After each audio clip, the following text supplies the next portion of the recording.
Hi everybody, it's Steven with Myers Tales of Appalachia. Today I want to do a little something different. Something we've never done before is, out here in the mountains of Appalachia, before there were doctors that you could just go to, the folks had to rely on the medicine that the Lord God Himself provided. So today,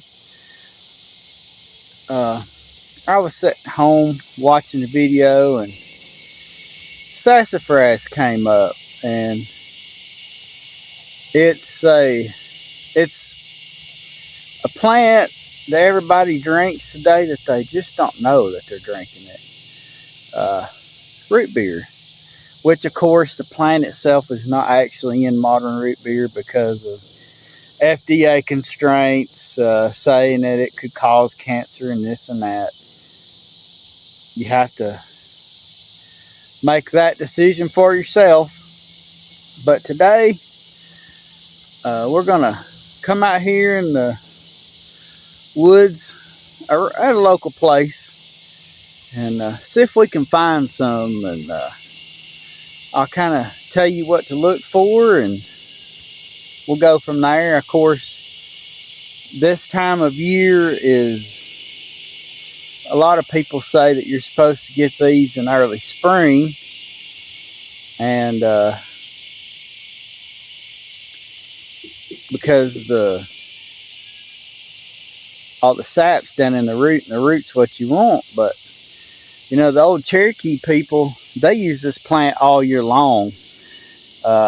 I wouldn't recommend taking a lot of it at a time, maybe a cup a week or so, just something to sip on.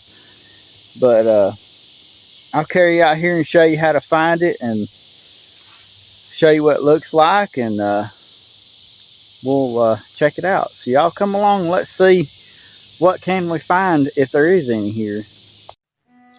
Appalachia, the mountains are like no other.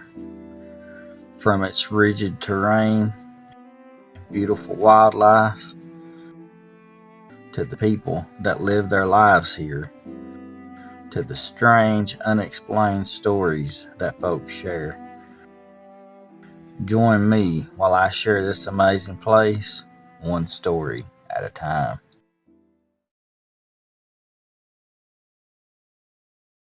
We're out here and it's starting to get late, but it's so hot around here that you really can't get out and do anything during the daytime because of the heat, and so muggy. You can kind of see on the phone there, it's almost foggy looking because it is so hot. But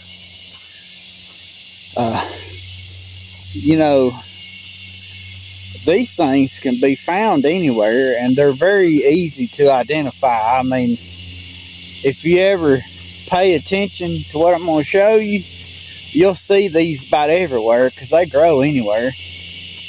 But it has 3 distinct leaves, and I think it's probably one of the only trees that have 3 different leaves. But it'll have your normal leaf shape, but then it'll have what looks like an oven mitt with a thumb, and then it'll have an oven mitt with what looks like 2 thumbs. And I'll show y'all that here in a minute too. But I walked all through these woods, and I was kind of getting discouraged because I just couldn't see anything. And I was walking this way, and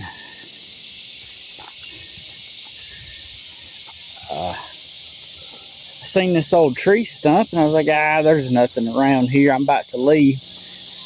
But then the more I looked at that tree stump, I started looking at those leaves. I'm like, wait, this is it. But that tree was way too daggone big. So let me show you. It's not this, and it's not this, but see, coming out of this old dead tree stump is some limbs. And let me find you a leaf that's not hurt. There's one. It's a regular old dull flat looking leaf. And then here's your other one. It looks like a dinosaur foot. And let me see if I can't find you one that looks like the oven mitt. That leaf is actually a lot harder to find. Here it is. It's not a great big version, but you can still tell. See how that looks like an oven mitt? And another distinct thing, you know, when you find this plant, it'll be super green, and then all of a sudden it turns to this brown bark. That's another dead giveaway. But you can pinch one off and rub it in your hand, the smell of it, and it'll have the slight distinct odor of root beer. And I was going to show you a really good right here. So you got this super green bark, and now it's down to this woody part. And all this is connected to this old dead tree right here.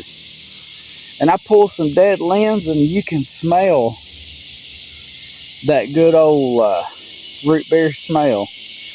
But what you want to do is find some of the little short saplings, such as this one right here. You see, we've got our 2 different kinds of leaves, and that little smaller little oven mitt one. We've got the green that goes down into the brown. You pull that up, which I've already gotten to. I'm going to take these home. And this root right here, you probably cut it off about right here. Wash all the dirt off, and then just cut these up into small pieces. And a good size handful. Throw them into about 4 or 5 cups of water. You let it boil at a full rolling boil for at least 5 minutes. Turn it off and just let it steep for around 15 minutes. It'll get that really dark red look. And so this is your green going into the wood look. You boil that, and then you pour that up into some jars and drink it hot, or mix it with some sugar and drink it cold. So that's sassafras for us, and I'm only going to take what I need. Like I said, I've dug me these 2 trees up, and a lot of people say that you only use those roots. The rest of it, it's not any good for anything. But an old Cherokee lady that I saw, she used the whole plant except for the leaves. She took all the whole tree and cut it up, and what she did not use, she stored in a bag, you know, let it dry and then stored it. The leaves itself, she kept those separate, and then she ground those up, and that is a spice called filet that they use in gumbo. So you can use it as a thickener. The little has that tinge of the root beer taste. And so this whole plant is usable, and it does have healing properties. The Cherokee believe it to be a cure-all, but they say it's good for your stomach, and you know, drink it as tea. And of course, you do further research and see the benefits that it might help you with. Of course, like I say, you do your own research on that, because you have to make the decision whether you want to use these products, if they're good for you or not.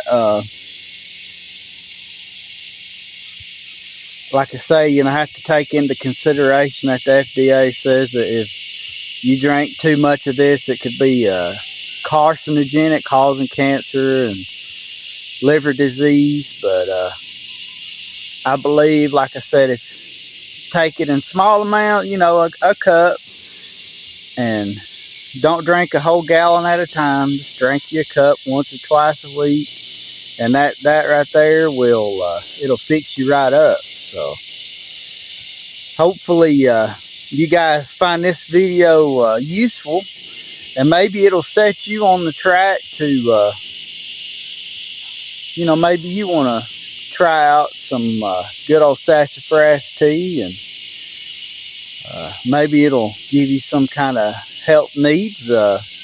Like I said, you take the stuff with your understanding of, make sure you understand what it can do for you and the right amount, you know. But like I said, hopefully you enjoyed this. If you did, leave me a comment, tell me what you thought, and share this with your friends. They may get some use out of it, and just give me a good old thumbs up to let me know you appreciate it. And